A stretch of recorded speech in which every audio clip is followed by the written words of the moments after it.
ನಮಸ್ತೆ ಗೆಳೆಯರೆ, welcome back to YouTube channel. ರೈತರ ಸಾಲ ಮನ್ನಾ ಮಾಡಿ ಎಂದು ರಾಜ್ಯದಲ್ಲಿ ಪ್ರಕಾಶ್ ನಾಯಕ್ ಅವರಿಂದ ಒತ್ತಡ. ರಾಜ್ಯದಲ್ಲಿ ಬರದಿಂದ ಆರ್ಥಿಕ ಸಂಕಷ್ಟಕ್ಕೆ ಸಿಲುಕಿರುವ ರೈತರ ಸಾಲವನ್ನು ಸರ್ಕಾರ ಮನ್ನಾ ಮಾಡಬೇಕು ಎಂದು ರಾಷ್ಟ್ರೀಯ ರೈತರ ಸಂಘದ ಮುಖಂಡರಾಗಿರುವಂತಹ ಪ್ರಕಾಶ್ ನಾಯಕ್ ಅವರು ಒತ್ತಾಯಿಸಿದ್ದಾರೆ.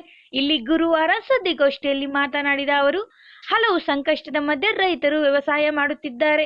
ಇದಕ್ಕೆ ನೀವು ರೈತರ ಸಾಲ ಮನ್ನಾ ಮಾಡಲೇಬೇಕು ಎಂದು ಪ್ರಕಾಶ್ ನಾಯಕ್ ಅವರು ಒತ್ತಾಯ ಮಾಡಿದ್ದಾರೆ. ರೈತರು ಬೆಳೆದ ಬೆಳೆಗಳಿಗೆ ವೈಜ್ಞಾನಿಕವಾಗಿ ಬೆಲೆ ಸಿಗುತ್ತಿಲ್ಲ. ಸ್ವಾಮಿನಾಥನ್ ಆಯೋಗದ ವರದಿಯನ್ನು ಜಾರಿಗೊಳಿಸುತ್ತಿಲ್ಲ. ಹಾಗಾಗಿ ರೈತರ ಸಾಲ ಮನ್ನಾ ಮಾಡಬೇಕು. ಹೊಸ ಜಿಲ್ಲಾಧಿಕಾರಿ ಕಚೇರಿ ನಿರ್ಮಾಣಕ್ಕಾಗಿ ಮೀಸಲಿಟ್ಟ ಅನುದಾನವನ್ನು ಇದಕ್ಕಾಗಿ ವ್ಯಯಿಸಬೇಕು. ಇಲ್ಲದಿದ್ದರೆ ಪ್ರತಿ ಗ್ರಾಮ ಪಂಚಾಯಿತಿ ಮಟ್ಟದಲ್ಲಿ ಸರ್ಕಾರದ ವಿರುದ್ಧ ಅಭಿಯಾನ ಕೈಗೊಳ್ಳಲಾಗುವುದು ಎಂದರು.